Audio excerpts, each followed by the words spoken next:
이번에 지금 B파트 공부했던 친구들 중에 시험 성적 좋은 사람 있어요? 1, 2, 3등 안에 든 사람?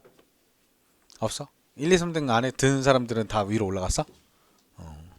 제가 왜 그러냐면 여러분들 성적 좋은 친구들 3명 뽑아서 항상 제가 밥을 사줘요. 제가 일일이 한 명 한 명 붙잡고 다 밥을 사줄 순 없고. 근데 중간고사 때 제가 꼭 잘하는 친구들 이렇게 밥 사주고 기말고사 때는 될 수 있으면 제가 성적이 많이 오른 친구들 밥을 사주거든요. 근데 이번에는 조금 애매한 측면이 있어서 제가 1, 2, 3등 사주기로 했는데요. 그 중간고사 때 50점 이상 득점한 친구들 중에 이제 기말 때 성적이 많이 올랐어. 이런 친구들을 제가 탑3 뽑아갖고 이렇게 사주는 건데 왜 그러냐면 50점 밑으로 기준을 잡아두면 빵점 나와놓고 50점 나와도 그 사람이 대상자 될 수 있잖아요. 그래서 그런 건 너무 반칙이라서 제가 이렇게 규칙을 정해 놨으니까 공부를 좀 열심히 해주셨으면 좋겠고, 그리고 제가 여러분들 그 카페에 보면 기상인증 게시판이 있어요. 그래서 여러분들이 아침에 일어난 시간을 인증하는 경우들도 있고 학원에 나와서 이제 그 나온 시간에 사진을 찍어서 인증하는 친구들도 있는데, 그 인증 꾸준하게 하시면 제가 책도 선물로 주고 그렇습니다. 이제 뭐 책을 내가 이미 다 샀어, 그런 친구들은 따로 이제 제가 식사하면서 상담도 좀 하고 이렇게 하기도 하거든요. 그래서 그런 거 꾸준하게 하세요. 사실 여러분들한테 제가 그거 안 해도 되거든요. 자, 안 해도 제가 여러분들한테 뭐 버는 돈값은 다 하는 거기 때문에 제가 굳이 안 해도 돼요. 근데 제가 그렇게 하면 여러분들 합격에 조금이라도 더 도움이 된다는 거 알기 때문에 제가 그런 이벤트도 하는 거예요. 제가 그 사비로 다 이벤트 하는 거거든요. 제가 그 이벤트 비용으로만 제가 버는 돈의 한 거의 50% 써요. 제가 내일도 우리 문풀반에서 저 시상식 할 건데 제가 다이어트 챌린지도 이번 했거든요. 우리 부산에서 학생 하나가 2등이 나와가지고 34만 원짜리 소니 헤드셋 주는 걸로 했거든요. 근데 1등은 100만 원이고 2등, 3등, 4등이 소니 헤드셋 이렇게 나가는데 그런 거 한 번씩 하면 제가 타격이 좀 있어요. 근데 그런 것도 하고, 지금 여러분들 빈칸 노트 다 받았나요? 야, 블랭크 노트 이거 받았죠? 이것도 제가 1,000만 원 들하고 제가 직접 사비로 다 찍은 거야. 여러분들 공짜로 다 주려고. 제 수강생들한테 제가 이런 것들 이벤트 하는 이유가요, 여러분들 빨리 합격하라고 하는 거니까 여러분들도 좀 성실하게 하셔서 최대한 빨리 합격하세요. 그리고 제가 여태까지 보면 그 기상인증 이벤트를 제가 그거 한지 한 2년 정도 됐거든요. 근데 그거를 하면 확실히 하는 친구들이 성적이 빨리 올라요. 특히나 이제 여학생들은 그동안에 커트라인이 너무 높았기 때문에 이제 그렇게 성실하게 하는 친구들도 미끄러지는 친구들이 좀 있었는데요. 앞으로는 좀 다를 겁니다. 여학생들 커트라인이 많이 내려갈 거기 때문에 그렇게 성실하게 꾸준하게 인증하는 친구들은 합격할 거예요. 그리고 남학생들 중에 인증 꾸준히 하는 친구들은 여태까지 다 합격했습니다. 100%다 합격했어요. 여학생들 중에는 이제 커트라인이 높다 보니까 안 되는 친구들도 있었는데 남학생들은 다 합격해요. 그만큼 성실하고 꾸준하게 하는 친구들이 빨리 합격한다는 소리예요. 그래서 카페에 보시면 그 양식이 따로 정해져 있는 건 아니니까요. 내가 매일 이렇게 공부를 했다라는 그냥 방식으로 인증만 하시면 돼요. 그러면 제 조교가 나중에 쫙 다 체크해가지고 항상 과정 끝날 때마다 저한테 그 당첨자를 이야기해 주거든요. 그래서 이벤트 공지에 보면 그 당첨되는 친구들 항상 닉네임이 이렇게 쫙 내려가 있을 거예요. 그래서 이번에도 우리 파이널 과정 들어가는 친구들이 다 교재 타갔거든요. 그래서 여러분들도 꾸준하게 하세요. 알았죠? 그리고 제가 요 식사하는 것도 제가 그동안에는 제가 다이어트 하느냐고, 제가 직접 다이어트를 하느냐고 조금 못했는데, 앞으로는 여러분들 이 중간고사 기말고사 끝날 때마다 계속 매번 3명씩 뽑아서 할 거니까요. 여러분들 좀 꾸준하게 하셨으면 좋겠고, 가끔 여러분들 선배들 중에 경찰학교에서 굿즈를 사다 주는 선배들이 있어요. 그래서 예전에는 제가 직접 본청 매점 가갖고 사오고 막 그렇게 했었는데, 우리 학생들한테 나눠주면서 요거를 나한테 나중에 합격하고 나서 선물로 뭔가 가지고 오려고 하지 말고 경찰학교 가서 후배들 사다 줄 거 사다 줘라. 나한테 고맙다고 뭐 갖다 주지 말고. 그래서 저는 뭐 음료수 같은 거 사오지 말라고 하거든요. 저한테 음료수 사오지 마세요. 제 돈으로 사 먹는 게 더 나아요. 여러분들 버는 돈보다 내가 훨씬 더 많이 벌 거 아니에요. 그죠? 그래서 여러분들 용돈 하시고 저한테 뭐 사오지 마시고요. 나중에 여러분들 합격하고 나면 그 굿즈 후배들 갖다 줄 거 굿즈나 좀 사다 주세요.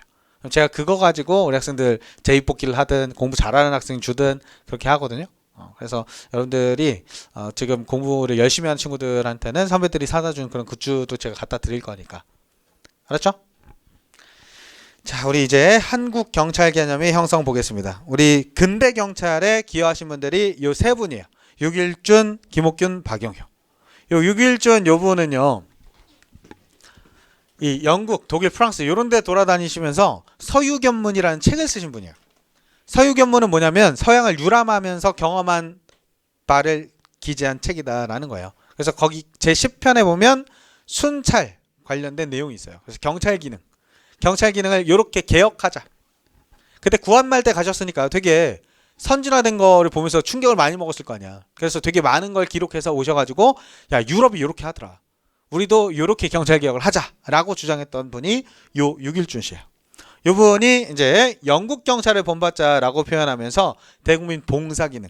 아까 영미법계는 뭐라 그랬어? 자치권이라 그랬죠? 그지? 그래서 시민한테 보호하고 서비스하는 대상으로 본다 그랬잖아. 그래서 대국민 봉사 기능을 강조해요. 그리고 영국 가면 당연히 다른 나라도 돌아다녀 봤을 거 아니야. 그래서 독일이랑 프랑스 가보니까 여기는 행정경찰하고 사법경찰을 구분하네? 우리도 구분하자 라고 주장했던 겁니다. 근데 결국에 본받자고 했던 거는 영국이에요. 영국. 알았죠? 자, 그리고 이 사람은 위생사무. 우리 아까 프랑스가 지방자치법에서 위생사무를 경찰의 사무로 규정했다 그랬죠? 그거랑 똑같이 우리도 위생사무를 경찰이 담당하자라고 주장했던 게 육일준 선생님이에요. 그리고 김옥균, 박영효 이 두 분은요. 친일파. 근데 친일파가 다 안 좋은 건가? 왜냐면요. 일본이랑 친하면 안 돼?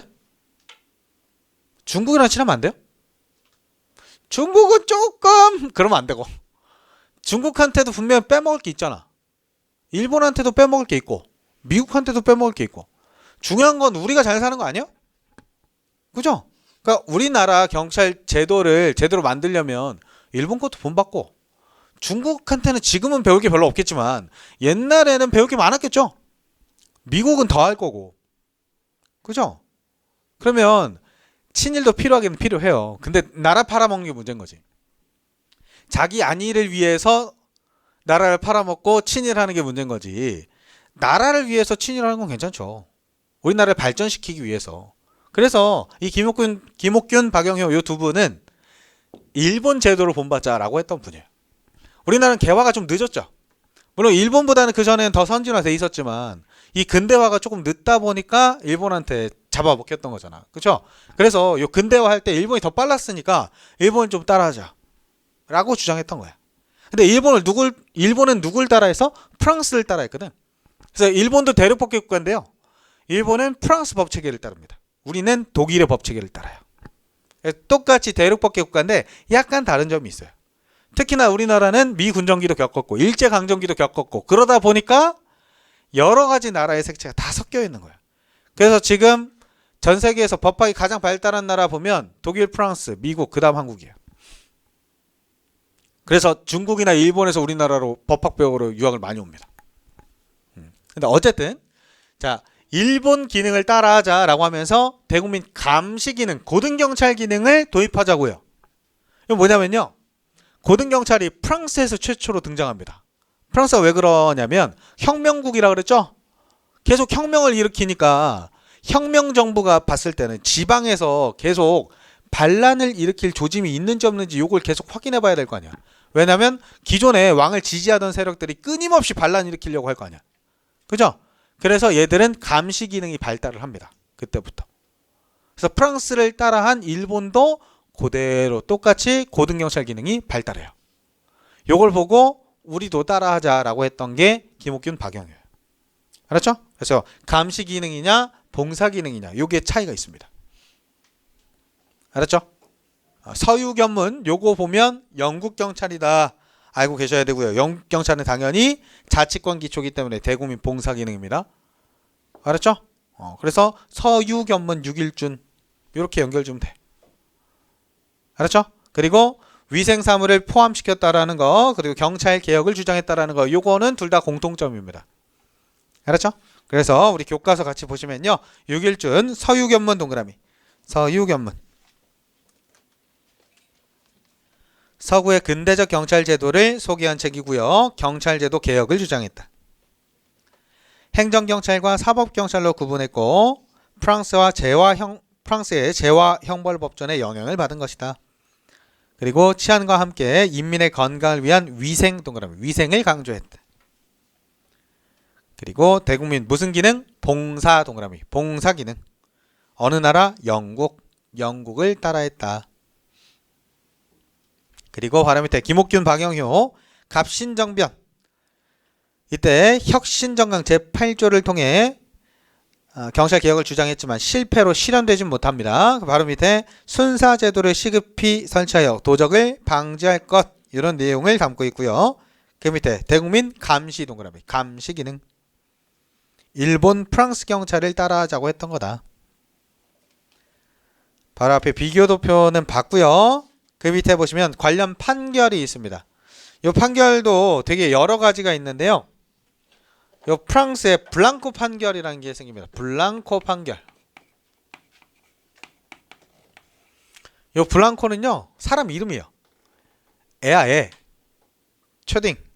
잼민이에요, 잼민이. 잼민이 뭐야? 잼민이 특징. 애들의 공통점이 있어요. 일단 졸라 뛰죠. 밖에 풀어놓으면 부모님이 막 제어하지 않으면 일단 졸라 뛰어다니잖아. 그죠? 이 잼민이도 졸라 뛰어다니는 애요. 막 뛰다가 보통 뛰면 어떻게 돼? 차에 치죠. 그죠? 그래서 얘도 차에 쳐요. 차에 쳤는데 그 차가 누가 운행하는 차냐면 국영 담배 트럭이에요. 국영이라는 건 나라에서 운영하는 담배 회사의 트럭이에요. 그럼 요거 운전하는 사람은 뭘로 취급할까? 공무원으로 취급하겠죠? 그래서 공무원으로 인한 손해가 발생하는 거예요. 요거는 공무원 개인이 책임질까요? 공무원이 운전하다가 사고 냈어. 그러면 공무원 개인이 개인 보험으로 배상해 줘야 돼? 그럼 누가 일해? 그죠? 일하기 싫겠죠? 그래서 요거는 누가 배상 책임진다? 국가가 책임을 지고요. 관할이 형사법원이 있고 민사법원이 있고 행정법원이 있어요. 이 국가배상 사건은 어디에서 담당할까? 세 법원 중에 행정법원에서 담당합니다. 행정법원에서. 우리나라는 특이하게 민사법원에서 하긴 하거든요. 근데 일반적으로는 다 행정법원에서 해요. 그래서 공무원으로 인한 손해는 국가의 배상 책임이 있고 관할은 행정법원이다라는 게 블랑코 판결입니다.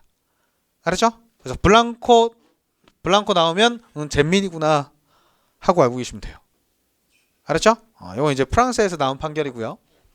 그 밑에 보시면 띠토 판결이라는 게 있어요. 띠토 판결. 띠톱이 뭐야? 띠톱. 톱이야, 톱. 톱인데 띠로 된 톱이에요. 보통 요걸 어디다 쓰냐면 석탄이죠, 석탄. 석탄이나 연탄 요런 거 자르는 데 써요. 그러면 얘가 계속 왔다 갔다 하면 소리가 계속 나겠죠. 슥 이 소리가 계속 나겠죠. 그치? 그거 잠깐 들으면 뭐 그런가 보다 할 텐데 하루 종일 9 to 6로 몇 달 동안 계속 듣는다고 생각해봐. 졸라 거슬리겠죠. 그치? 그 석탄 공장이라고 했잖아요. 석탄 공장에 석탄을 계속 쓸어. 그러면 뭐가 발생해요? 분진이 계속 발생하겠죠. 그치?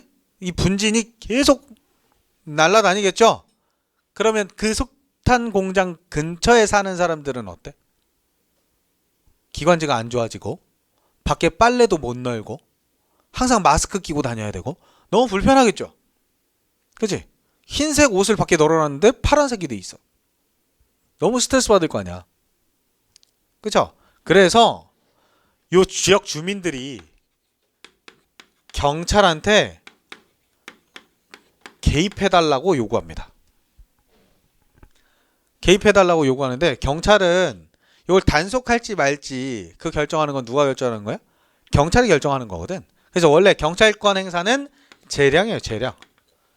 그래서 이렇게 개입해달라고 요구해도 안 해도 돼. 원래. 근데요, 이 문제는 뭐냐면 이 재량인 행정처분이라고 하더라도요, 얘가 더 이상 구제받을 수 있는 수단이 있어 없어? 구제받을 수 있는 수단이 없잖아. 그쵸? 그래서 이렇게 최후 수단일 때, 이때는 재량이 0이 된다. 재량권 0으로 수축 이론이라고 불러요. 재량이 0으로 수축됐다는 건 무조건 개입을 해야 되는 상황이 된다라는 거예요. 너가 아니면 구제받을 길이 없잖아. 그럼 경찰에 개입해줘야 된다. 이해됐어요? 그래서 이걸 보고 우리가 경찰 또는 행정이라고 부르는데, 경찰 개입 청구권이라고 합니다. 경찰 개입을 청구할 수 있는 권리. 이해됐어요? 요게 띠토 판결이에요. 알았죠? 그래서 요거 헷갈리면 쑥싹 요것만 생각하면 돼. 알았죠? 자, 그리고 그 밑에 멜로리 판결, 맵 판결, 에스코베도 미란다 판결이라고 돼 있는데요. 다 어느 나라로 돼 있어요? 미국으로 돼 있죠. 그죠? 미국은요, 지금은 우리 그 도란프 형님이 오시고 나서 약간 조금 적법 절차 같은 거 무시하고는 있지만, 미국은 전통적으로 적법 절차가 엄청나게 강조되는 나라입니다. 지금 여러분들 요 중에 들어본 판결 뭐 있어요? 요 네 가지 중에? 미란다 판결 다 들어봤죠? 미란다 뭐 하는 사람인지 알아요? 미란다 마약 중독자의, 강도의, 강간범의, 살인범이에요. 근데 걔가 결국엔 무죄로 풀려나거든? 증거도 다 있었어요. 증거도 다 있었는데 문제는 뭐였냐면, 얘를 잡을 때요, 뚜까 팼겠지. 뚜까 패면서 진술거부권 고지를 안 해줬어요. 변호인 선임권도 얘기해주지 않았어요. 그때 자백을 받았어요. 그래서 그 자백은 무효다. 요게 위법 수집 증거 배제 법칙이라고 하는데요. 요게 미국에서 최초에 등장합니다. 왜 그러냐면, 경찰이 사람 패서 고문해가지고 자백받는 거, 요게 당연시 돼 있는 거예요. 그러면 너가 고문 한번 받아봐라. 자백 안 하나. 너가 권리고지 같은 거 하나도 안 받고 되게 무서운 상태에서 조사받아봐라. 자백 안 하나. 요거거든. 그러니까 미국은 이렇게 양아치 같은 걸 알면서도 얘를 풀어줌으로 인해서 얻는 가치가 더 크다라고 해서 적법 절차가 발달한 나라입니다. 그래서 경찰들이 적법 절차를 엄청 철저하게 지켜야 돼요. 그래서 바디캠을 의무적으로 착용하고 다닙니다. 근데 우리나라는 의무적으로 착용하지는 않아요. 필요할 때만 촬영합니다. 근데 사실 저는 그냥 촬영해야 된다고 생각해요. 촬영해야 된다고 생각하는데, 아직은 우리 좀 나이가 있으신 선배님들이 좀 자신 없어 하시는 분들이 많으세요. 절차를 제대로 못 지킬 것 같다라고 생각하시는 분이 많으세요. 근데 그 절차는 당연히 지켜야 되는 겁니다. 지켜야 상대방이 알지. 근데 그 절차 중에요, 되게 사소한 절차들이 있거든. 내가 미란다 원칙을 고지하는데, 미란다 원칙이 뭔지 알아요? 미란다 원칙은 범죄 사실의 요지, 네가 무슨 죄를 저질렀는지, 체포하는 이유가 뭔지, 변호인 선임할 수 있다는 권리를 알려주고 변명할 기회가 있다는 거 알려주는 거. 이게 미란다 원칙이에요. 근데 그 중에 하나 빼먹었어. 내가 몇 조 몇 항인지까지 다 외우고 다녀? 그렇진 않죠. 선생님, 집회 및 시위에 관한 법률 위반으로 현행범 체포합니다. 요 정도만 하면 돼요. 근데 집시법 이렇게 표현했어. 위법해? 그렇다고 볼 수는 없죠. 그치? 사소한 위반이 있었어. 이런 것들 말고 되게 중대한 법 위반이 있어. 그러면 적법 절차 위반으로 보는 거예요. 그 관련된 판결들이 맨 앞에 있는 멜로리 판결부터 맨 마지막에 있는 미란다 판결까지 이렇게 있는 겁니다. 이해됐어요? 그래서 이 네 가지는 전부 다 적법 절차와 관련된 거예요. 그래서 보시면 멜로리 판결 보겠습니다. 구속수사 동그라미. 구속수사 시 변호인 조력권, 예비신문권, 진술거부권을 고지하지 않은 조서 자백의 증거 능력을 배제하는 판결이었어요. 그리고 바로 밑에 맵 판결. 별건 수사 동그라미. 별건 수사를 통해 수집된 증거는 배제한다는 원칙을 확립한 판결이다. 이건 뭐냐면요. 이 맵이라는 사람이요. 여성분이에요. 근데 이분이 집에 혼자 있었어요. 근데 돈이 좀 있는 사람이거든. 그래서 고문 변호사가 따로 있어요.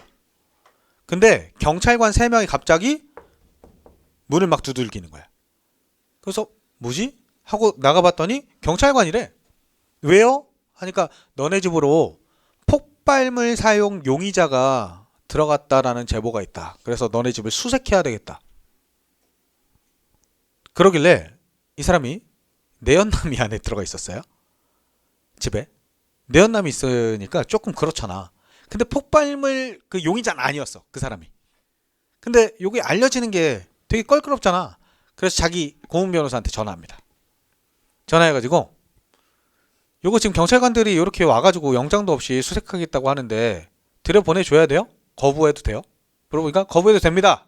그러니까 싫다고 거부하니까 경찰관들이 묶어놓고 바로 수갑 채워서 묶어놓고 강제 수색합니다. 근데 내연남은 이미 도망갔죠. 없어. 집에 아무도 없었어요. 근데 뭐가 발견되냐면 지금 무슨 사건이라고 그랬어? 폭발물 사건이라고 그랬죠. 그지? 근데 수색을 해서 뭘 찾아내냐면 불법 음란물을 찾아내요. 포르노 같은 거. 불법으로 제작된 음란물을 찾아내요. 그래서 폭발물 용의자는 찾질 못했으니까 요건 기소 당연히 못했겠죠. 그때 찾아낸 불법 음란물로 음란물 소지죄로 기소해버립니다. 그럼 지금 이 여자 입장에서는 뭐야? 영장 없이 현행범도 아닌데 마음대로 수색해서 들어와서 다른 증거물을 찾아와서 기소했죠. 그지? 그러면 요 음란물을 어떻게 수집한 거야? 불법으로 수집한 거지. 이해됐어요? 요건 증거로 사용 못한다. 요게 맵 판결이에요. 알았죠? 요것도 적법 절차와 관련된 거죠. 그리고 뒤에 있는 에스코베도 미란다 판결도 다 똑같습니다. 보시면 에스코베도 변호인과의 접견교통권을 침해하여 획득한 자백의 증거 능력 부정. 접견교통권은 만나서 조언받을 수 있는 요 권리를 침해했다라는 거예요. 알았죠? 자, 그리고 그 밑에 미란다 판결. 변호인 선임권, 접견교통권, 진술 거부권을 고지하지 않은 상태에서 이루어진 자백의 증거 능력을 부정하여 자백의 임의성과 관계없이 취득 과정에 위법이 있는 자백을 배제하는 계기가 됐다. 됐나요? 그래서 미국에서 나왔던 요 판결들은 전부 다 적법 절차와 관련된 거야. 알았죠? 자, 그리고 이제 경찰 개념의 구분 가보시면 형식적, 실질적 의미의 경찰이 나옵니다. 이건 뭐냐면 이거 간단해요. 자, 형식적 의미의 경찰. 요거는 그냥 겉모습이 경찰이냐? 요거야. 겉모습이 경찰이면 하는 일이 권력적이든 비권력적이든 수사든 행정이든 전부 다 경찰이다. 이게 형식적 의미의 경찰이야. 그래서 우리 법에, 조직법에 우리의 임무로 규정되어 있는 것들은 다 형식적 의미의 경찰이야. 실질적 의미의 경찰은 뭐냐면 경찰이 하는 행위든 다른 행정기관이 하는 행위든 강제력이 수반된 권력적 행위야? 그럼 전부 다 경찰이다. 이게 실질적 의미의 경찰이야. 그러면 우리가 아까 배웠던 개념 중에 실질적 의미의 경찰이 똑같은 게 있어요.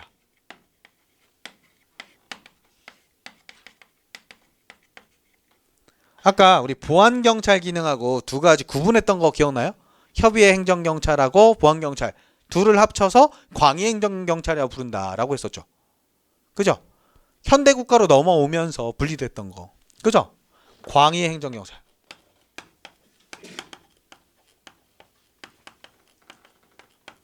요게 뭐하고 뭐로 구분된다 그랬어요? 협의회 행정. 그리고 보안경찰. 요걸로 구분된다 그랬죠. 그지? 그래서 얘하고 같은 뜻이라 그랬죠? 얘하고 같은 뜻이. 우리가 하는 강제력. 다른 행정기관이 하는 강제력. 요거 두 가지를 포함하는 게 광의행정경찰 실질적 의미의 경찰이에요. 알았죠? 그러면요. 봐봐. 요게 형식적 의미의 경찰이고 요게 실질적 의미의 경찰이에요. 그러면 여기서 보안경찰은 뭐야? 여기 보안경찰이야. 이해됐죠? 그리고 여기에서 협의행정경찰은 뭐야? 여기에 협의행정경찰이에요. 이해됐죠? 그럼 요게 지금 두 가지가 합쳐지면 실질적 의무경찰이죠. 그죠? 그러니까 광의의 행정경찰인 거예요. 됐나요? 그리고 아까 행정경찰하고 구분하는 개념이 무슨 경찰이었어요? 사법경찰. 그죠? 그럼 사법경찰은 여기에 들어가 안 들어가? 안 들어가겠죠. 그래서 사법경찰은 여기 들어갑니다. 그리고 경찰이 행하는 비권력적 작용은 전부 다 순수한 형식적 의미의 경찰에 들어가는 거예요. 알았죠? 됐나요? 그래서 보시면 자, 형식적 의미의 경찰은 조직법상 우리한테 맡겨져 있는 거. 그리고 실질적 의미의 경찰은 작용법상 그 작용이 권력적 작용이면 실질적 의미의 경찰인 거예요. 위에 보시면요. 형식적 의미의 경찰은 실정법상 법에 경찰한테 맡겨진 일이면 전부 다 형식적 의미의 경찰이다. 권력적이든 비권력적이든 따지지 않는다. 경찰한테 맡겨져 있다. 전부 다 형식적 의미의 경찰이다. 알았죠? 자, 그리고 요거는 시대에 따라서 상대적이고 유동적으로 변화하는 개념이죠. 옛날에 우리 경찰이 소방 업무도 담당했던 거 알아요? 옛날에 75년도까지 우리 경찰이 소방 업무까지 다 담당했습니다. 75년도에 소방청 만들어서 이관시킨 거예요. 소방본부 만들어서. 그래서 요거는 시대에 따라서 점점 변화해 왔잖아. 경찰이 어떤 업무를 담당했냐. 고대에는 모든 일 했다가, 그죠? 중세시대에는 교행정만 제외하고 나머지 다 담당했다가 점점 계속 바뀌었잖아. 그죠? 자, 그리고 그 밑에 실질적 의미의 경찰. 요거는 통치권의 기초로 만들어지는 거라 그랬죠? 명령하고 강제하는 거니까. 그죠? 소극적 질서 유지에 한정된다고 했었고요. 뒤에 권력적 작용이다. 명령 강제가 수반되는 거죠. 됐나? 자, 그리고 요거는 학문적이고 이론적인 개념이야. 아까 우리 소극적 위험 방지로 한정시킬 때 뭐에다가 그 임무를 규정했어요? 법에다가 규정했죠? 그렇지? 프로이센 일반란트법 요게 어디서 나온 거라 그랬어요? 프로이센 어디에 가장 큰 주라 그랬어? 독일이라 그랬어. 독일. 프로이센 일반란트법. 란트가 독일어예요. 도이칠란트. 여기 독일이야. 이해되세요? 독일의 행정법학자들이 만든 학문적이고 이론적인 개념이에요. 학문적이고 이론적으로 실질적으로 권력적 요 행위를 한다. 강제력 행사를 한다. 그러면 실질적 의미의 경찰이다. 라고 규정한 거예요. 그래서 전체 개념을 보시면 이렇게 돼 있어요. 형식과 실질은 이렇게 구분된다. 그래서 A파트 순수한 형식이라고 불러요. 그럼 B파트는 보안경찰. C파트는 순수한 실질, 협의의 행정경찰. 이해됐어요? 그래서 A파트 보시면 순수 형식, 경찰이 하는 비권력적 행위 플러스 수사, 사법경찰입니다. 사법경찰이 비권력적 작용이라는 소리는 아니에요. 사법경찰도 권력적인 행위가 들어가죠. 그죠? 그래서 비권력 플러스 수사, 사법작용 이렇게 보시면 됩니다. 그래서 밑에 정보 그리고 보안수사라고 부르는데요. 요거는 우리 대공 업무, 안보수사 얘기하는 거예요. 수사 기능도 하고 정보 수집 기능도 하죠. 정보 기능, 정보 수집 권력적이에요? 비권력적이에요? 비권력적이에요. 왜냐하면 여러분들이 정보관이야. 그래서 어디 가서 정보를 얻고 싶어. 패서 정보를 얻어와요? 동네에 용의자를 찾으러 다니는데 동네 정자에 할머니들이 만나가지고 막걸리 한 잔씩 하고 계셔. 그럼 할머니 여기 동네에 수상한 사람 없었어요? 라고 물어보죠. 그치? 비권력적 작용이잖아. 거기서 할머니 동네에 수상한 사람 없었어요? 모르겠는데 말 안 해? 오늘 요단강 한번 건너봐? 해? 그러지 않죠? 그치? 강제력 행사 안 하잖아. 그래서 비권력적 작용인 거예요. 알았죠? 자, 이 수사경찰은 사법경찰하고 같은 기능이라 그랬고요. 밑에 양자를 겸비한 거. 요게 보안경찰이라고 그랬습니다. 그래서 경찰이 하는 권력적 작용. 되나요? 여기에는 풍속경찰, 교통경찰, 경찰 허가 등이 들어가는데요. 풍속경찰은 제가 아까 얘기한 것처럼 도박이나 성매매, 경찰이 담당하죠. 도박이나 성매매 다른 기관에서 가지 않죠. 그지? 자, 그리고 교통경찰, 교통 단속하는 거 권력적이죠. 그지? 그리고 경찰 허가, 우리가 아는 허가들 있거든. 면허증 주는 거, 이런 게 허가예요. 권력적이죠. 여러분들 허가 안 받으면 운전 못 하잖아. 그죠? 면허 다 있죠? 일종 보통. 그지? 이종 있으신 분은 일단 가서 그거부터 따고 오셔야 돼요. 그렇죠? 자, 그리고 밑에 순수 실질, 이건 경찰이 아닌 기관이 하는 권력적 작용이에요. 그래서 위생경찰, 산림경찰, 철도경찰, 얘들이 여기 들어갑니다. 알았죠? 그래서 뒤에 보시면 여기는 보안경찰, 여기는 협의행정경찰, 둘을 합쳐서 광의행정경찰이다 라고 부르는 거예요. 그래서 요거랑 동의어는 뭐라고? 실질적 의미의 경찰이다. 됐죠? 그래서 3권 분립에 따라서 사법경찰과 광의행정경찰, 이 두 가지를 구분한다. 이거는 어디에서 구분했다? 어디에서 구분했지 아까? 프랑스에? 죄와 형벌법전. 그죠? 프랑스의 죄와 형벌법전에서 구분했잖아. 됐나요? 기억나죠?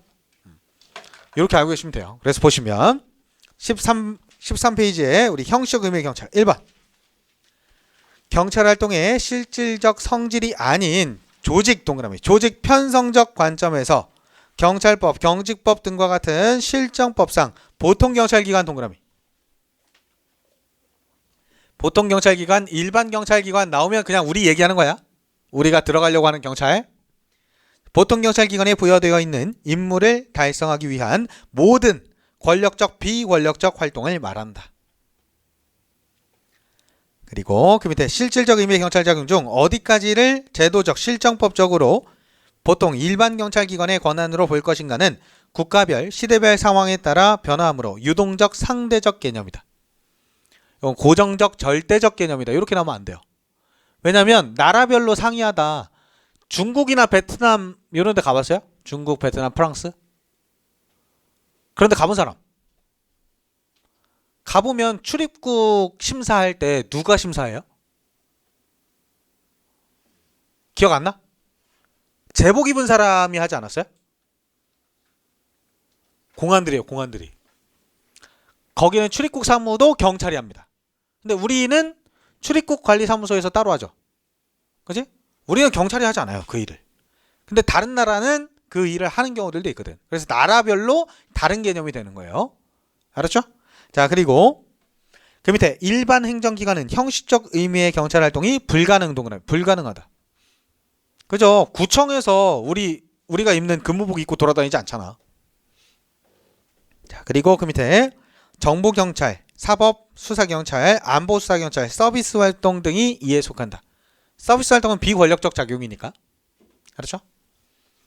자, 그리고 실질적 의미의 경찰, 기관의 종류와 관계없이 명령 강제라는 경찰의 기능, 작용 동그라미, 작용의 성질을 기준으로 규정하는 개념으로 실무상 개념이 아니라 독일의 행정법학에서 정립된 학문적, 이론적 개념입니다. 학문적이고 이론적 개념이다. 요거는 실무상 개념이다. 이렇게 나오면 안 돼요.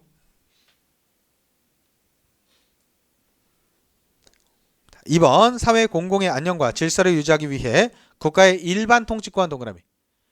일반 통치권은 일반적으로 국가가 국민한테 명령 강제, 누구나 한테 할 수 있는 걸 얘기하는 겁니다. 일반 통치권에 기하여 국민에게 명령 강제, 권력적 작용입니다. 명령 강제하는 작용으로 소극 목적에 한정됩니다.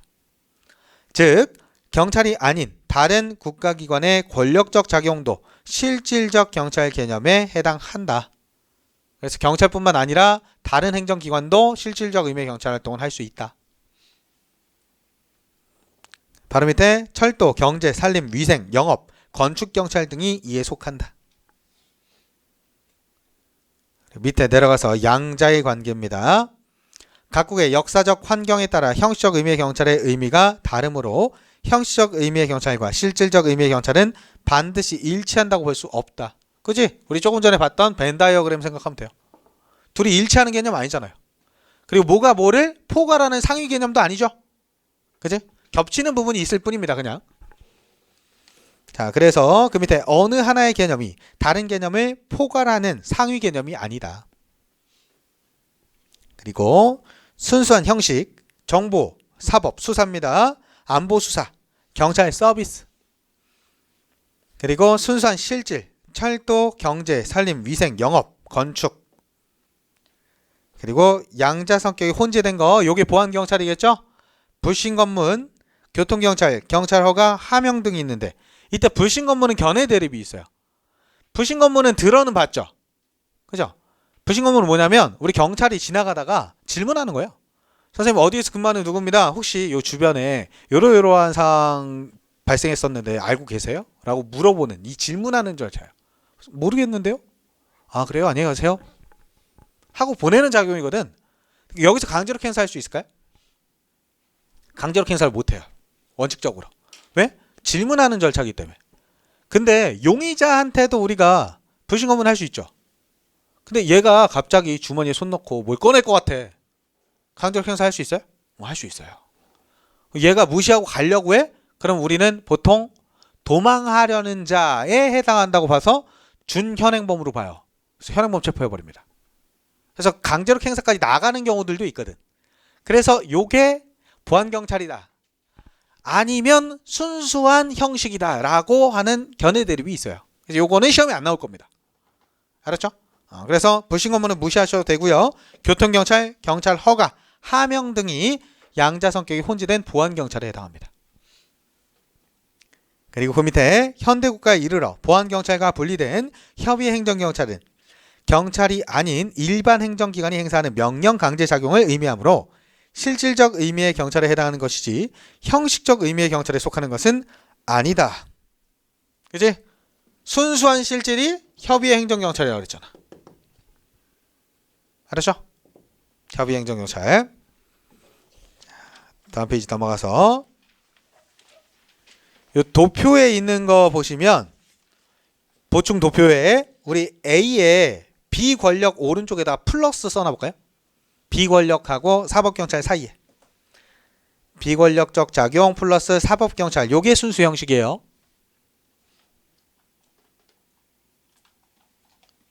도표는 잘 보시고요. 위에 올라가서 우리 공물경찰 한번 보겠습니다. 공물경찰. 기억, 공적인 물건의 사용과 관련하여 발생하는 공공의 안녕과 질서에 대한 위해를 예방, 제거하기 위해 행하는 행정작용을 말한다. 그래서 바로 밑에 위해 방지를 위한 도로 통행의 금지 또는 제한이래. 그러면 여기 지나가지 마세요라고 하는 거 권력적이야, 비권력적이야? 마세요니까 명령강제가 들어가죠? 그지? 권력적 작용이에요. 그러면 실질적 의미의 경찰일까? 순수 형식일까? 실질적 의미의 경찰이겠죠? 그래서 공물경찰 기능은 실질적 의미의 경찰이다. 그래서 바로 밑에 명령 강제를 수반하는 권력적 작용으로 실질적 의미의 경찰에 해당한다. 실질 동그라미. 근데 단순히 공물을 관리하는 작용하고는 좀 다릅니다. 공물 관리는 말 그대로 그냥 관리하는 거야. 밀고 닦고 이런 거 하는 거. 요거는 비권력적이죠. 그지? 그래서 공물 관리하고는 구분되는 개념이다. 요 정도만 알아두시면 됩니다. 자, 그리고 밑에 내려가서 이제 다양한 기준에 따른 경찰 개념의 분류가 나오는데 요거는요. 우리 경찰 개념을 이렇게 기준에 따라서 여기 분류한다라는 건데 요거를 가끔 우리 강의하시는 분들 보면 다 두 문자를 따서 구분하는 경우들이 있는데요. 저는 될 수 있으면 두 문자 따지 말라고 하거든요. 그래서 여러분들 스스로도 될 수 있으면 두 문자를 따지 마세요. 알았죠? 요거는 기준에 따라서 그 분류가 달라진다라는 건데요. 우리 조금 전에 배운 게 하나 나와요. 요거. 삼권분립. 입법, 사법, 행정에 따라서 행정경찰과 사법경찰 둘을 구분했었죠. 그치? 요 목적이 수사냐 치안유지냐 요거에 따라서 달라지는 개념이에요. 그래서 목적에 따른 분류가 사법경찰과 행정경찰입니다. 그래서 보시면 맨 앞에 등장하는 거 삼권분립 목적에 따른 분류 광의 행정경찰과 사법경찰 광의 동그라미. 광의 행정경찰 보시면 공공의 질서 유지 범죄 예방이 목적이고요. 뒤에 협의 행정경찰 플러스 보안경찰이라고 돼 있죠. 동의어로 실질적 의미의 경찰이 있습니다. 3번 주로 현재 동그라미, 장래 동그라미. 현재 또는 장래 상황에 대응하기 위한 발동.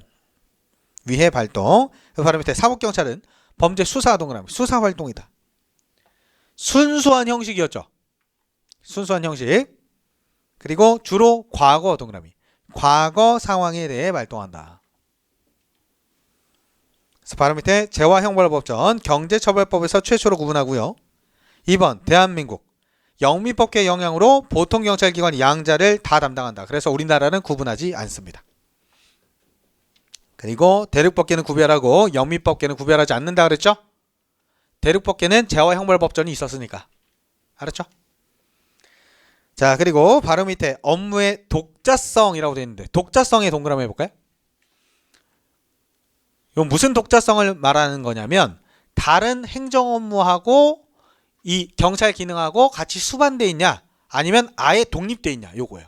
그럼 다른 행정 업무하고 같이 하는 이 작용은 행정기관이 하는 작용이겠죠? 다른 행정기관이 하는 작용. 근데 독자성이 있는 작용은 우리가 하는 경찰이 하는 작용을 독자성이 있는 작용으로 보는 거야. 그래서 다른 행정작용과 무관하게 이루어지는 게 독자성이 있는 거고요. 다른 행정을 수반해서 이루어지는 게 독자성이 없는 겁니다. 이해됐어요? 그래서 이 두 가지는 보안경찰과 협의행정경찰이에요. 그래서 이 두 가지. 보안경찰은 우리가 하는 거죠. 그래서 다른 행정작용하고는 무관합니다. 근데 협의행정경찰은 다른 행정기관이 하는 거죠. 그래서 다른 행정 기능이 수반되는 겁니다. 이해됐어요? 그래서 보시면 독자성에 따른 분류는 보안경찰과 협의행정경찰로 나뉘는데 보안경찰, 다른 행정작용에 무관 동그라미. 무관하게 독립하여 행해지는 작용이다. 그래서 바로 밑에 풍속, 교통, 경비경찰 등이 있고요. 그 밑에 협의행정경찰은 다른 행정작용에 부수 동그라미. 부수적으로 행해지는 경찰작용이다. 그래서 철도, 경제, 산림, 위생, 영업, 건축경찰이 있습니다. 됐나요? 자, 그리고 오른쪽에 권한과 책임에 따른 분류. 이 두 가지는요. 권한을 누가 갖냐, 책임을 누가 갖냐에 따라서 달라지는 거예요. 권한과 책임을 누가? 국가가 지면 국가경찰이고요. 지방자치단체가 지면 자치경찰이에요. 이해됐어요? 권한을 누가 갖는지에 따라 달라집니다. 그래서 국가경찰부터 보시면 장점, 통일적인 조직 운영을 통한 명령체계의 일원화 유지. 전국이 통일돼 있죠. 국가경찰은. 그죠? 근데 이에 반면에 자치경찰은 전국이 통일돼 있지 않기 때문에 약간 중구난방 성격이 좀 강하겠죠. 그지? 그래서 서로 장단점이 반대로 돼 있습니다. 그래서 국가경찰부터 쭉 보시면 경찰활동의 기동성과 효율성, 능률성이 확보된다. 왜? 중앙 컨트롤 타워에서 명령 하나 딱 내리면 일사불란하게 전국이 다 통일적으로 움직이잖아. 그죠? 그리고 바로 밑에 다른 행정기관과의 긴밀한 협조, 조정이 원활하다. 왜? 경찰청장이 다른 기관, 장관하고 직접 통화하는 게 빨라요? 아니면 각 시도마다 따로따로 하는 게 편해? 중앙에서 하는 게 훨씬 더 편하죠. 그리고 바로 밑에 전국적으로 균등한 서비스 제공이 가능하다. 그치? 전국이 차별이 없겠죠. 근데 자치단체마다 다 재정 수준이 다르기 때문에 자치경찰은 균등화가 좀 저해될 가능성이 있습니다. 그래서 서울이랑 저기 지방 시골에 있는 데하고 재정 상태가 다르겠죠. 그죠? 그렇기 때문에 치안에 격차가 발생할 수 있는 우려가 있는 거야. 자치경찰은. 근데 국가경찰은 그런 우려가 좀 없겠죠. 그 밑에 단점. 정부 정책의 수행에만 집중하여 본연의 임무에서 일탈될 가능성이 있다. 경찰청장 누가 임명해요? 대통령이 임명해요. 대통령이. 그래서 결국엔 인사청문이나 이런 걸 거치긴 하지만 경찰청장이 결국엔 임명을 합니다. 경찰청장을 대통령이 임명을 합니다. 그럼 대통령이 임명하다 보면 대통령한테 줄 서게 되죠. 그죠? 그러다 보니까 정부 정책이 이용될 가능성이 있다라는 겁니다. 그리고 그 밑에 관료화로 인해 국민에 대한 봉사자로서의 역할이 소홀하게 된다. 자치경찰은 아무래도 시민들하고 가까울 수밖에 없겠죠. 근데 국가경찰은 그냥 중앙에만 집중돼 있으니까 시민들하고 자주 만나 안 만나? 자주 안 만나게 되는 거예요. 그러면 시민들하고 거리감이 생길 수 있다라는 거고요. 그 밑에 지역적 특수성, 창의성을 고려한 경찰활동이 어렵다. 그렇죠? 자치경찰은 아무래도 각 지방자치단체마다 특색이 있기 때문에 이런 부분들이 반영이 되겠지만 국가는 통일적으로 운영하니까 특색 같은 게 반영되기 어렵겠죠. 그 밑에 우리 자치경찰, 지방경찰의 장점, 각 지역의 특수성에 부합하는 활동이 가능하다. 그 밑에 2번 인권 보장과 민주성이 보장됨으로써 주민들의 지지를 받기 쉽다. 주민들하고 가까우니까. 3번 조직의 개편, 운영의 개혁이 용이하다. 이건 뭐냐면 국가경찰은 조직이 크고 자치경찰은 작은 애들이 막 모여있죠. 그죠? 그러면 작은 단위를 개혁하는 게 쉬워요? 큰 단위를 개혁하는 게 쉬워요? 작은 단위가 훨씬 더 쉽겠죠. 저항도 작은 단위가 훨씬 더 적을 수밖에 없겠죠. 그죠? 자, 그리고 그 밑에 비권력적 수단을 통해 국민의 생명과 신체, 재산을 보호할 수 있다. 요거는 2번하고 같은 내용이고요. 밑에 단점 보시면 1번 전국적, 광역적 활동이 곤란하다. 그죠? 컨트롤 타워가 없잖아. 그리고 그 밑에 다른 경찰기관과의 협조, 조정이 어렵다. 일일이 다 따로따로 해야 되니까. 3번 지방 세력과 개입으로 부패 초래될 가능성이 있다. 지역 유지들 있죠? 이런 사람들이 돈으로 매수하기가 쉽다라는 거예요. 근데 중앙기관이면 돈으로 매수하기가 어렵지. 저기 위에 있는 사람, 진짜 국가 권력의 한 중심에 있는 사람하고 지역 권력의 중심에 있는 사람하고 다가가는 수준이 다를 수밖에 없잖아. 그죠? 그래서 지방 세력과 개입은 자치경찰이 훨씬 더 쉬운 거예요. 중앙에 뇌물 매기는 것보다 지방에다 뇌물 매기는 게 훨씬 쉬울 거 아니야. 그죠? 지방 세력과 개입으로 요 정실주의의 문제가 발생할 수 있다라는 겁니다. 그리고 밑에 내려가서 이 경찰권 발동 시점, 이건 뭐냐면 경찰권을 언제 행사하는가예요. 그래서 밑에 언제 이렇게 써놓으세요. 언제. 경찰권을 미리 행사한다. 그럼 사전에 행사하는 거겠죠. 그지? 나중에 사후에 행사한다. 그러면 요거는 진압을 위한 거잖아. 그죠? 근데 사전에 하는 건 뭘 위한 거야? 예방을 위한 거거든. 그래서 보시면 경찰권 발동 시점, 요거는 사전에 하면 예방, 사후에 하면 진압입니다. 그래서 보시면 예방경찰 사전 동그라미 사전에 위험 범죄 발생을 예방하기 위해 방지하기 위한 권력적 비권력적 작용을 말합니다. 권력적이든 비권력적이든 사전에 행사하면 다 예방경찰이에요. 그 밑에 순찰 경찰 규제, 이건 총포 화약 취급 제한, 정신착란자 주치자 보호조치 동그라미 보호조치. 정신착란을 일으켰어. 그래가지고 자해하려고 하고 있어. 얘 보호조치 하는 거. 요거는 자해하기 전에 하는 거죠. 그치? 이해되세요? 얘 제지하는 거. 얘 잡아다 테이저건 쏘고 이 새끼가 죽을라 그래? 수갑 채워가지고 데리고 갔어. 요거는 제지행위예요. 그래서 제지행위는 진압. 사전에 보호조치하는 거. 요거는 예방인 거예요. 알았죠? 그래서 보호조치는 예방이다. 그리고 그 밑에 진압. 이미 발생한 위험의 제거, 범죄 수사를 위한 권력적 동그라미. 권력적 작용이다. 얘는 사후입니다. 사후. 그래서 오른쪽에 사후 써두세요. 진압은 사후다. 그래서 바로 밑에 범죄 수사. 정신착란자 제지 동그라미. 제지. 광견의 사살. 범죄 제지, 진압 등. 전부 다 사후에 하는 거죠. 그리고 위해 정도. 담당 기관. 위해 정도는요. 위해 정도가 크냐 적냐야. 위해 정도가 적으면 평상시고요. 위해 정도가 커. 그럼 전시를 얘기하는 거예요. 전시. 비상경찰입니다. 담당 기관은 어떻게 되겠어? 평상시면 우리가 담당하지만 비상, 전쟁 났어. 그럼 누가 치안 담당하겠어? 군에서 담당하겠죠? 그죠? 그래서 군에서 담당하면 비상경찰. 우리가 담당하면 평시경찰이에요. 알았죠? 위해 정도가 작으면 평시, 크면 비상. 평시경찰 보시면 평시에 보통경찰기관이 행하는 경찰활동이다. 우리가 하는 거. 바로 밑에 비상경찰. 국가 비상사태 발생 시 군대 동그라미. 군대가 질서 유지를 위해 수행하는 활동이다. 그래서 최근에 나온 게 계엄 나왔어요. 계엄. 계엄 발생했을 때 우리는 뭐 했어요? 우리 그냥 맞고만 있었잖아. 우리가 뭐 하려고 그랬어요? 우리가 안에 막 들어가서 뭐 했나요? 적극적으로 뭐 하지 않았죠? 그죠? 적극적으로 뭐 했던 건 어디야? 군대가 했죠. 이해됐어요? 그럼 계엄 나오면 뭐야? 비상경찰이에요. 평시경찰 아니고. 알았죠? 요건 이제 최근에 우리 시험에서 나왔습니다. 자, 그리고 그 밑에 경찰 활동의 질과 내용 있죠. 요거는 위에다가 형식 이렇게 써두세요. 형식. 형식. 우리가 아까 봤던 이 형식적 의미의 경찰 중에요. 질과 내용에 따라서 강제력. 요 아래다가 강제력 써두세요. 강제력이 수반되면 질서경찰이고요. 강제력이 수반되지 않으면 봉사경찰입니다. 그래서 강제력 수반되는 거는 우리 사법 기능이 있었고요. 요 보안경찰 기능이 있었죠. 요거.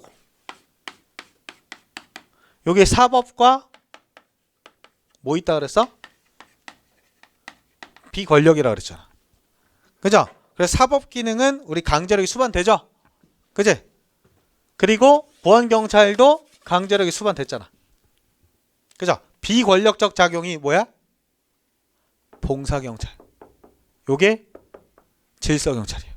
질서를 유지하는 경찰. 알았죠?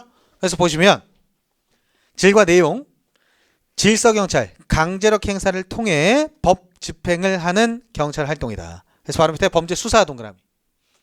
범죄수사, 즉시강제, 교통위반자에 대한 통고 처분 등 강제력 수반이 되는 겁니다.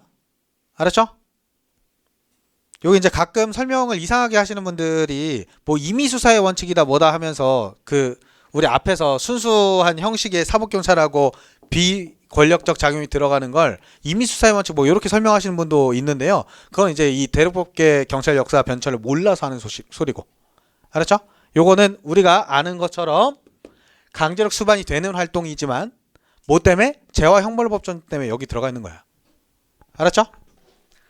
자, 그리고 그 밑에 봉사경찰, 보통경찰이다 라고도 표현하는데요. 뒤에 지도, 서비스 등과 같은 비권력 동그라미, 비권력적 수단을 통한 경찰활동이다. 그래서 바로 밑에 방범지도, 순찰, 청소년 선도, 교통정보 제공, 교통정보 제공 이런 거 다 비권력적이죠.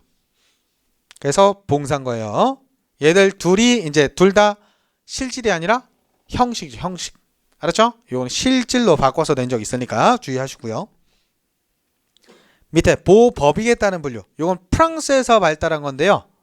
아까 프랑스에서 무슨 경찰 기능이 발달했다 그랬어? 고등경찰 기능. 대국민 감시 기능이 발달했다 그랬잖아. 혁명국이다 보니까 각 지역에서 반란 일으키나 안 일으키나 이런 것들 감시하는 기능이 발달했다 그랬죠. 그죠? 그래서 여기는 보호법익에 따라 고등경찰과 보통경찰로 구분하는데 고등경찰은 뭐 한다고? 감시 기능, 정치경찰 기능을 담당한다고. 그래서 집회결사의 자유 이런 것들을 제한합니다. 그래서 얘들은 일반적인 보호법익이 아니라 더 우월한, 국가적으로 더 우월한 가치를 보호법익으로 하는 그런 기능이에요. 그래서 보시면 사회적으로 보다 우월한 가치를 지닌 법익을 보호하기 위한 경찰활동으로 그 밑에 정치 동그라미, 정치적 결사, 집회 등을 감시 단속하는 정치경찰 활동을 고등경찰이라고 합니다. 그리고 그 밑에 보통경찰, 일반사회 동그라미, 일반사회의 안녕과 질서 유지를 목적으로 하는 경찰활동이다. 그래서 바로 밑에 교통의 안전, 풍속의 유지, 범죄 예방, 진압 등을 담당합니다. 됐나요? 자, 그리고 밑에 이제 경찰행정의 특수성이 있는데요. 요거는 내용이 조금 어려워요. 근데 한번 우리 시험에 딱 한 번 출제됐는데요. 그때 당시 시중에 있는 대학 교재 중에 딱 한 곳에 들어가 있던 그 내용이거든요. 근데 그냥 경찰은 이런 특수성을 갖는다라는 내용이기 때문에 이거 가볍게 보셔도 괜찮을 것 같아요. 요거는 이제 기출문제 보면서 다시 자세하게 한번 볼 겁니다. 보시면 위험성. 우리 경찰은 위험하죠? 그죠? 그래서 보시면 1번에 경찰은 각종 위험의 제거를 그 주요 기능으로 하고 있으며 그 수단으로서 명령 강제 등 경찰권을 발동할 수 있고 필요한 경우 실력 행사를 위해 무기와 장구를 휴대하게 된다. 그래서 여러분들이 되게 체력이 강한 사람을 뽑아야 된다라고 많이 생각하잖아요. 그 이유가 뭐야? 경찰은 위험하니까. 알았죠? 자, 그리고 다음 페이지 넘어가서 돌발성. 여러분들이 생각하기에 경찰 업무 중에 가장 위험한 곳이 어딘 것 같아요? 형사? 강력? 다 그렇게 생각해요? 다른 사람들도? 강력반이 제일 어려운 것 같아? 제일 위험한 것 같아요? 마약도 이제 형사 기능이에요. 마약, 강력. 그런데 제일 위험할 것 같아? 뭐? 지구대파출소? 지파가 정답이에요. 강력이나 마약은요 오히려 덜 위험해요. 왜? 뭐 하는 새끼인지 알고 가잖아. 그죠? 그래서 권총이랑 다 차고 가요. 근데 지구대파출소는 그냥 신고만 받고 가잖아. 언제 무슨 사고 터질지 모르죠. 그 작년에 있었던 사건인데요. 광주에서 어떤 여자들을 누가 따라다닌다고 해가지고 신고를 받고 출동했는데 선생님 잠깐 와보세요 하는데 갑자기 쇼핑백에서 칼 들고 달려들어가지고 총 쏴갖고 죽여버렸잖아. 우리 경찰이 칼로 찔리고 나서 총을 쏴버렸어요. 그래서 이분 되게 크게 수술 받았거든요. 돌아가시진 않고 잘 사셨는데 그 상대가 죽었죠. 정당방위 인정받았거든요. 왜냐면 내가 이미 칼에 찔렸고 쟤는 도망가면서 누구 찌를지도 모르는 놈이잖아. 그래서 등 뒤에서 쐈는데도 정당방위 인정됐어요. 원래는 등 뒤에서 쏘면 정당방위 인정 안 됩니다. 근데 이미 찔렸잖아. 그리고 사람들 다니는 대로변으로 도망가고 있었잖아. 그래서 쐈는데 즉사해버렸거든. 잘 됐죠? 그 새끼 죽어야 돼. 근데 어쨌든 우리 지파에서 가장 큰 위험성이 이 돌발성 때문에 발생하는 겁니다. 이해돼요? 그래서 경찰 업무는 돌발성이라는 특징이 있어요. 그래서 보시면 경찰관의 근무 여건은 대부분 예측하기 어려운 사태가 돌발적으로 발생하여 그 사건의 주체가 누구인지 알지 못하는 경우가 많다. 그래서 예측하기 어렵다 이 내용이 나오면 돌발성이에요. 알았죠? 자, 그리고 기동성. 경찰 업무는 대부분 즉시 해결하지 않으면 피해 회복이 영원히 불가능하거나 현저하게 어려운 경우가 많으므로 돌발적으로 발생하는 경찰 행정의 수요, 즉 범죄 발생에 대응하기 위해 항공기, 순찰 차량 등의 확보 등과 같이 기동 장비를 확보해야 한다. 자, 그리고 그 밑에 2번. 기동성은 질서 유지와 범죄에 대한 대응에 있어 범인의 체포와 증거의 확보에 결정적인 요인이며 112 시민신고가 접수되면 신속히 대응할 수 있도록 여기부터 체크. 초동 대처 시간을 단축하기 위해 훈련 동그라미. 훈련하는 것은 기동성을 높이기 위한 활동이다. 알았죠? 훈련하는 건 기동성 때문에 하는 겁니다. 그리고 권력성. 경찰은 본질적으로 사회 공공의 안녕과 질서를 유지하기 위해 국민에게 명령 강제하는 권력 작용을 하게 된다. 여러분들 그런 생각해 본 적 있어요? 여러분들 소방을 택하냐 경찰을 택하냐 요거 고민해 본 적 있지 않아? 고민 안 해봤어? 해봤죠? 근데 소방은 국민들한테 되게 존경받고 우리는 맨날 욕 처먹고 그거 보면서 의아하다고 생각하지 않았었죠? 단순히 그냥 경찰이 부패해서 욕하는 것 같아요? 어떤 것 같아? 소방이 존경받고 경찰이 욕먹는 이유는요. 경찰은 침해하는 작용을 하기 때문에 그래요. 소방은 침해하는 작용을 해요? 아니, 소방은 수익적 작용만 해요. 누군가에게 도움 주는 작용만 해. 권한이 없어요. 침해하는 작용이. 침해할 수 있는 권한 자체가 없다고 소방은. 그러니까 침해를 못하는 거야. 근데 우리는 수익적 작용도 하지만 침해하는 작용도 하죠. 우리나라에 전과자 몇 명 있는 줄 알아요? 1300만 명 있습니다. 1300만 명. 어마무시하죠? 심지어 경찰 강사분들 중에도 전과자가 수두룩해요. 되게 질 나쁜 전과 있는 사람들도 있고요. 사기 전과 있는 사람도 있어요. 황당하죠? 그지? 그만큼 전과자들이 많아요. 그러니까 인터넷에서 경찰한테 욕하는 댓글 다는 새끼들 있죠. 그 중에 절반은 전과자야. 알아요? 그러니까 대부분이 자기가 이미 침해를 받아봤기 때문에 욕하는 거라고. 그러니까 여러분들이 사람들한테 그렇게 욕을 먹는 이유는요. 우리가 침익적 작용을 하기 때문에 어쩔 수 없는 거예요. 필연적인 겁니다. 그래서 그거 가지고 나중에 현타 오지 마세요. 당연한 거야. 보통 그 침해를 받는 사람들이 욕합니다.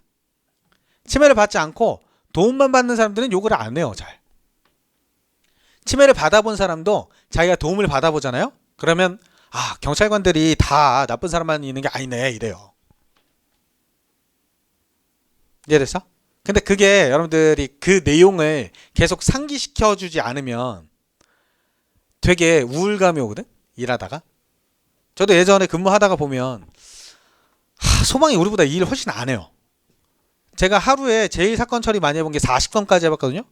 근데 서울 종로 소방서 바로 앞에서 제가 기동대 근무를 해본 적이 있는데 밤새도록 제가 얘들 몇 건 출동하는지 본 적이 있거든요.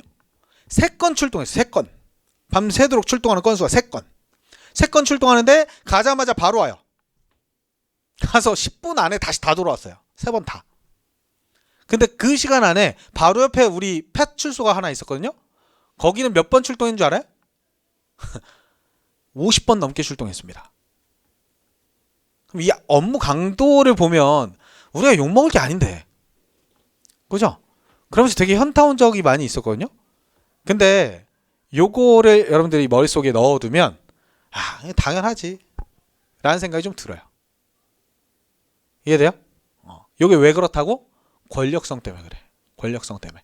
근데 이 권력성 때문에 우리는 굉장히 큰 고립감이라는 걸 느낍니다. 그래서 밑에 보시면 밑에서 두 번째 줄 고립성. 맥킨스는 일반 시민으로부터 격리된 경찰관들이 느끼는 고립감을 다음과 같이 표현하고 있다. 경찰관은 고립되어 있다. 시민들 중 어떤 자는 우리들을 무서워하고 어떤 자는 우리들에게 아부하며 어떤 자는 우리들을 혐오하며 회피하고 있다. 그리고 우리들을 일반 시민과 동일하게 생각하고 있는 사람은 극히 소수일 것이다. 이와 같은 일들은 때때로 우리를 고독하게 만든다. 그래서 요거는 맥킨스라는 사람이 이미 예전부터 우리 권력성 때문에 이런 고립성이라는 특징이 생긴다라고 주장했던 거예요. 알았죠?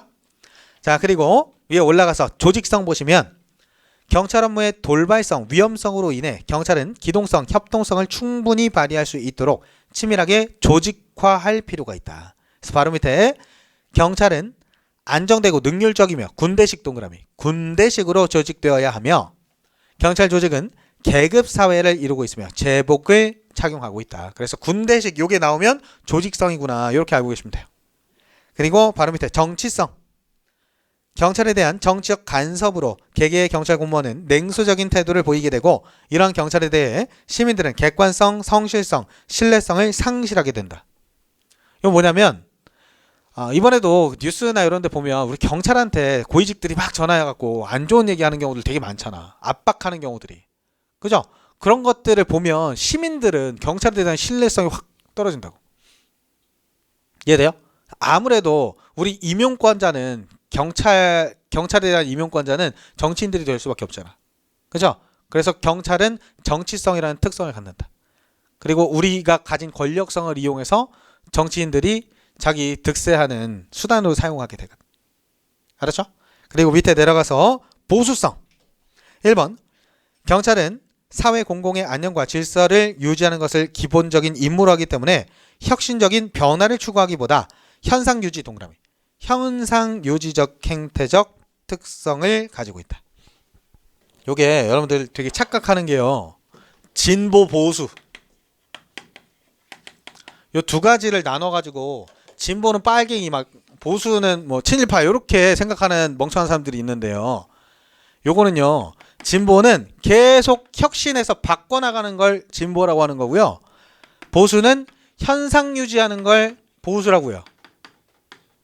우리나라에서 이상하게 자꾸 편갈라 놓고 이상하게 갈라치기 하냐고 요 보수하고 진보라는 용어를 지 맘대로 사용해서 그런 거고요. 요 용어의 뜻은 원래 요거라고. 계속 변화를 추구하는 게 진보고요. 현상 유지하면서 기존의 좋은 제도를 계속 유지 발전시키려고 하는 게 보수야. 이해됐어요? 우리나라는 자꾸 안보 이슈 가지고 이렇게 나누려고 하는데요. 그건 무식한 행동입니다. 알았죠? 근데 우리 경찰은 계속 뭔가 혁신하고 바꾸는 조직이야? 현재 상태를 지켜나가는 조직이야? 현재 상태를 지켜나가는 조직이죠? 그래서 보수성이라는 특징이 있는 거예요. 알았어? 알았죠? 요거는 진보성 이렇게 바꾸면 안 됩니다. 알았죠? 일단 여기까지 하고요. 우리 지금 계속 전자레인지 소리가 들리니까 우리 밥 먹고 우리 2시부터 이어서 경찰의 기본적인 임무 수단 들어가도록 하겠습니다.